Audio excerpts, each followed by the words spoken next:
So now you've scheduled some time to plan your week and you've chosen a planner to write it all out in. Lastly, you need to have a few strategies to help you start planning.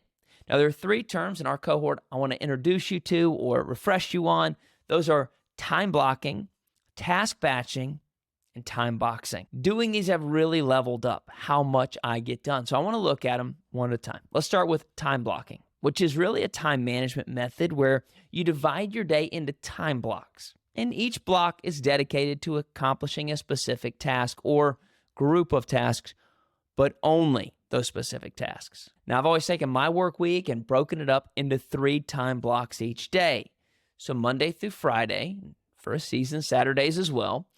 For me, I had a morning block, 9 to 12, then an afternoon block, 1 to 4, and then an evening block, 5 to 9.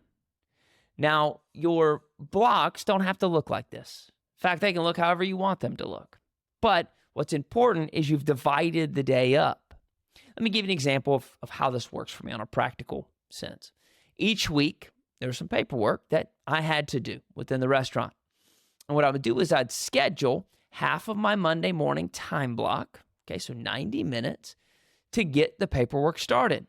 I'd also schedule my entire 9 to 12 time block on Wednesdays to get the majority of the paperwork done and a little bit of my afternoon Friday time block to make sure I was caught up for the weekend.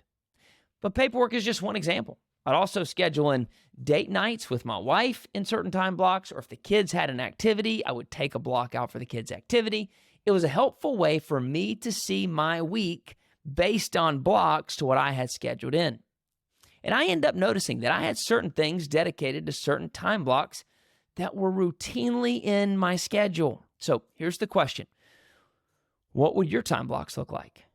What routine items are in your weekly schedule? It might be when you work. It might be something that you do every single week, but these are the big items that need to be blocked out in your schedule. And then what would some of your other time blocks in your schedule look like?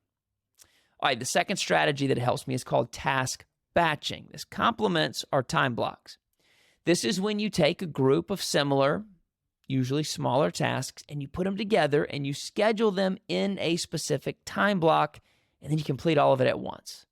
This would be a good example of what I do on the Wednesday paperwork block. I batch together all the non-urgent but important emails, updating spreadsheets, designing assets that are needed for upcoming projects that we're doing. I take all of that together and I batch them into that specific block of time. This is where a to-do list really comes in handy. So you can make sure you know which tasks need to be completed and what ones need to be put off till later. Now, we don't have enough time in this cohort to really dive into how do we separate the urgent from the important, but I usually teach an Eisenhower matrix. If you've never heard of that, very popular in the productivity space, I'm going to recommend you Google it right after you watch this lesson.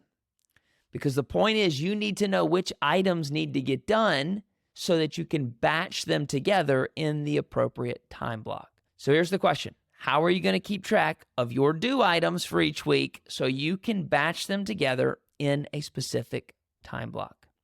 Okay, our last strategy in this video lesson is called time boxing, which is about limiting how much time you dedicate to a specific task.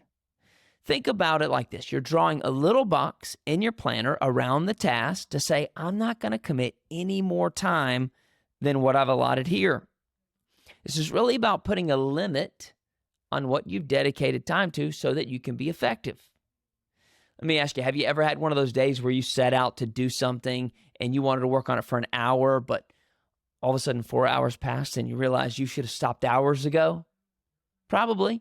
If you're like me, anytime I assemble any piece of furniture or anytime I do yard work or anytime I get into a project that I'm passionate about, I let time go too much. And when I'm saying yes to that, I'm saying no to something else in my schedule.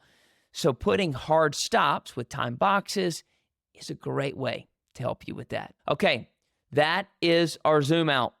Now, I want you to set up some planning time. I want you to make sure you've identified your planning tool, and I want you to start experimenting with some of these planning strategies.